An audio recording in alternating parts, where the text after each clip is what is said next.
Hello student, welcome to Amrish Vishwakarma YouTube channels. और आज हम लोग क्लास 9th के फिजिक्स में आगे सीखेंगे। हम लोग मोशन पढ़ रहे थे, तो इसके पहले वाले वीडियो में हम लोग मोशन अंडर ग्रेविटी पढ़ रहे थे, तो उसके कुछ फार्मूला ड्राइव किए थे। तो आज की वीडियो में हम लोग कुछ फार्मूला ड्राइव करेंगे, उसके बाद उस पर बेस्ट न्यूमेरिकल करेंगे स्टूडेंट।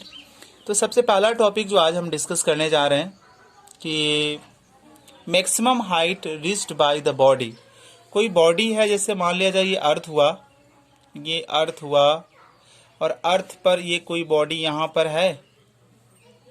अब इसको फेंके हम ऊपर की तरफ, यू हमारे पास समथिंग है, कुछ है, और इसको मैंने कुछ यू से, यू का मतलब होता है इनिशियल वेलोसिटी।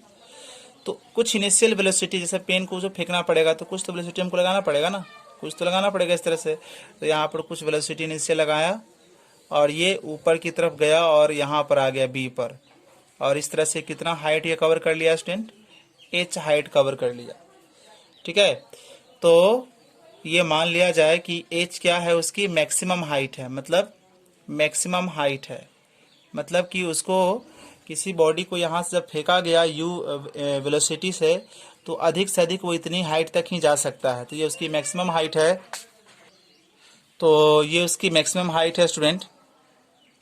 तो ध्यान दीजिए, जब किसी चीज़ को आप फेंकेंगे, जब हम इसको फेंक रहे हैं और ये ऐसे जाएगी, मैक्सिमम हाइट पे जाने के बाद, मतलब जितनी ऊपर उसको जाना चाहिए था, तो जब वो मैक्सिमम हाइट पर पहुंचेगा ना, फिर वहाँ पर बहुत थोड़े समय के लिए वहाँ पर वो चीज़ें रुक जाती है। यानी कि कोई भी चीज़ मैक्सिमम हाइट पर जाती है तो उसकी फाइनल जो वेलोसिटी होती है वो क्या हो जाती है स्टूडेंट, जीरो हो जाती है, क्योंकि थोड़े समय के लिए वहाँ पर रुकती है और रुकने के बाद फिर वहाँ से नीचे की तरफ वो गिरती है। तो एक फार्मूला आप पढ़े हैं कि V square equal to U square plus 2as। अब इसमें हम सारे चीज़ों को पुट करेंगे, हमारी फाइनल वेलोसिटी क्या हो जाएगी, जीरो हो गई। इनिशियल वेलोसिटी यू का यू ही, क्योंकि किसी चीज़ को फेंकने के लिए यू तो कुछ लगाना पड़ेगा ना, तो यू तो जीरो नहीं होगी यहाँ पर। चलिए, अब आती है बात 2 इंटू, जब किसी चीज़ को आप ऊपर फेंकोगे ना, ऊपर की तरफ फेंकोगे, तो वहाँ पर एक्सेलरेशन की जगह -g। पिछली वीडियो में आप देखिए इसको, पिछली वीडियो में इस बारे में बताया गया था कि अपवर्ड मोशन के लिए एक्सेलरेशन की जगह -g का इस्तेमाल होता है। तो यहाँ हो जाएगा -g, और ये बॉडी कितना डिस्टेंस ट्रेवल कर रही है ना, h कर रही है, तो h की जगह यहाँ पर h आ जाएगी। तो ये 0 का स्क्वायर 0, u का square u, plus minus minus 2gh। अब स्टूडेंट क्या करते हैं, इसको इधर लेकर जाते हैं, तो ये पॉजिटिव है तो यहाँ हो जाएगा नेगेटिव, इक्वल टू -2gh, और यहाँ u कैंसिल होगा स्टूडेंट। तो यहाँ से स्क्वायर हटाइएगा, तो सॉरी, हमें तो h निकालना है ना, मैक्सिमम हाइट निकालना है, तो हमें तो h निकालना है। तो h निकालना है तो h का वैल्यू कितना हो जाएगा, ये डिवाइड में जाएगा, यू स्क्वायर बाई 2g होगा स्टूडेंट। और अगर केवल हमें u निकालना होता, तो यहाँ से स्क्वायर हटाते तो क्या होता है, 2gh का अंडर रूट हो जाता। तो इस फार्मूला से दो चीज़ें मालूम चल गई कि हम किसी चीज़ को फेंकेंगे तो वो मैक्सिमम हाइट तक अगर जाएगी तो कितनी उसकी मैक्सिमम हाइट होगी, मैक्सिमम हाइट कितनी होगी, तो वो होगी आपका you square by 2g। You क्या है, इनिशियल वेलोसिटी है, और जी क्या है, अगर मैं यहाँ लिख देता हूँ, यू क्या है हमारा, यू जो है हमारा इनिशियल वेलोसिटी है। ठीक है स्टूडेंट, और जी हमारा क्या है, एक्सेलरेशन ड्यू टू ग्रेविटी है, एक्सेलरेशन ड्यू टू ग्रेविटी। और जी की वैल्यू 9.8 मीटर पर सेकेंड स्क्वायर, या 980 सेंटीमीटर पर सेकेंड स्क्वायर, या 32 फीट पर सेकेंड स्क्वायर होगा स्टूडेंट। तो और एच तो पता ही है आपकी क्या हो गई, एच जो हो गई वो मैक्सिमम हाइट हो गई। तो इस तरह से इस वाले इक्वेशन को हम लोगों ने समझा स्टूडेंट। इसके बाद हम लोग आगे बढ़ेंगे अब। सो स्टूडेंट, इसके बाद हम लोग टाइम ऑफ एसेंट के बारे में जानेंगे। टाइम ऑफ एसेंट क्या होता है, जैसे आप देख लीजिए कि ये हमारा अर्थ है, ठीक है, ये अर्थ हो गया, और यहाँ पर कोई सपोज कीजिए कोई वस्तु रखी गई है और इसको ऊपर की तरफ फेंका गया, यू के साथ फेंका गया, ये ऊपर गई। पिछले वाले केस में सेम समझिए, ये बी हो गया और ये मैक्सिमम हाइट कितना ये बॉडी गेन करती है, एच हाइट तक ये जाती है, इसको ऊपर की तरफ फेंका गया। तो इस केस में ए की जगह -g और एस की जगह एच आएगा स्टूडेंट। तो अब बताइए कि यहाँ से उस बॉडी को ऊपर की तरफ थ्रो किया गया और वो मैक्सिमम यहाँ तक पहुंची है बॉडी, तो यहाँ से यहाँ जाने में जो टाइम लगेगा ना, उसी टाइम को कहते हैं TA बोलते हैं, टाइम ऑफ एसेंट। यानी कि किसी चीज़ को आप फेंक रहे हो, ये पेन का कैप है, अब इसको हम फेंक रहे हैं, ऊपर गया तो यहाँ तक रोक दिए उसको। अब यहाँ से यहाँ आने में उसको टाइम जो लगा, तो इसको बोलते हैं टाइम ऑफ एसेंट। ठीक है, इसको बोलते हैं टाइम ऑफ एसेंट बोलेंगे।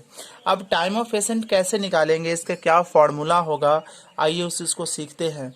तो सारी चीज़ें तो पहले वाली केस की हैं, मैक्सिमम हाइट तक गई, मैक्सिमम हाइट के बाद थोड़ी सी यहाँ रुकेगी स्टूडेंट। आपको पहले वाले केस में बताया गया था कि जब कोई चीज़ को आप ऊपर फेंकोगे तो मैक्सिमम हाइट तक जाती है, पर थोड़े समय के लिए small small small fraction of time के लिए वो रुकती है यहाँ पर, यानी कि उसकी फाइनल वेलोसिटी 0 हो जाएगी।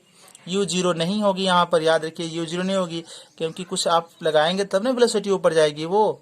ठीक है, तो एक इक्वेशन आप पढ़े हैं, first equation of motion, v equal to U plus A T student, पढ़े हैं। चलिए पढ़े हैं, तो अब इसमें v की वैल्यू क्या है स्टूडेंट, 0 है, u 0 नहीं होगी, प्लस जी ए माइनस जी, और t की जगह यहाँ कल आएगा टाइम ऑफ एसेंट TA। तो ये 0 equal to U plus into minus minus GTA, इधर लेकर आइए स्टूडेंट इसको, तो माइनस यू माइनस GTA, ये कैंसिल हो गया, तो u इक्वल टू GTA हो गया स्टूडेंट। हमको ये निकालना है टाइम ऑफ एसेंट, तो यहाँ से g को हटाएंगे तो क्या आएगा स्टूडेंट, u/g आएगा स्टूडेंट। तो देखिए टाइम ऑफ एसेंट निकालने का फॉर्मूला क्या बन गया कि इनिशियल वेलोसिटी को डिवाइड कर दीजिए acceleration due to gravity, acceleration due to gravity से डिवाइड कर देंगे तो हमें टाइम ऑफ एसेंट निकल कर आ जाएगा। सो स्टूडेंट अभी हम लोग जानेंगे टाइम ऑफ डिसेंट के बारे में। टाइम ऑफ डिसेंट क्या है उस चीज़ को जानेंगे। तो फिर से डायग्राम को देखिए, अर्थ है, यहाँ पर एक बस ऑब्जेक्ट थी, ऑब्जेक्ट को ऊपर फेंका गया, बी के पास गई, maximum height h।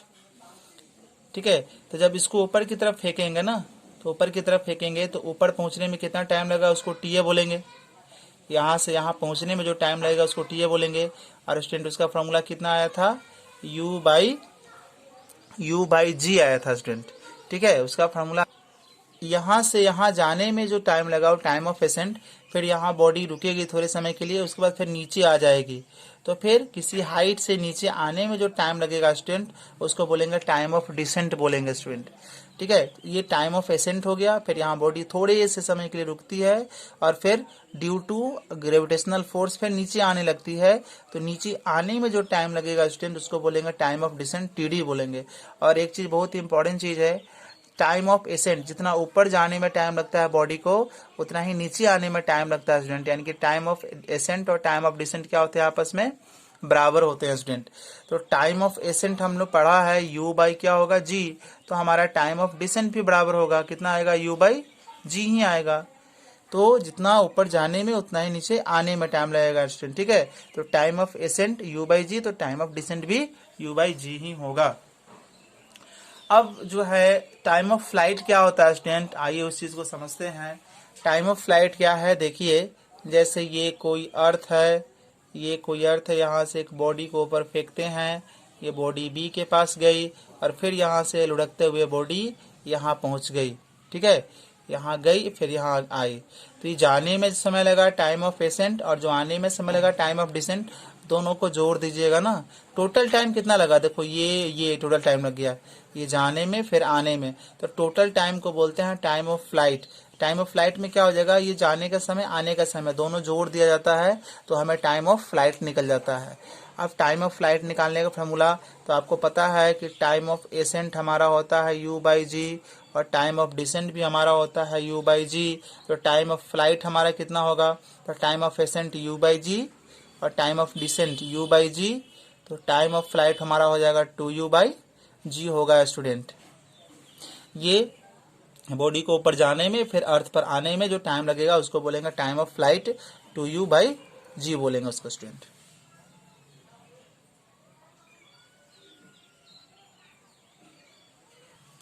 So student, आज की वीडियो में इतना ही। अगले वीडियो में इससे आगे हम सीखेंगे। सो thank you for watching. So I hope सारी चीज़ आपको समझ में आई होगी।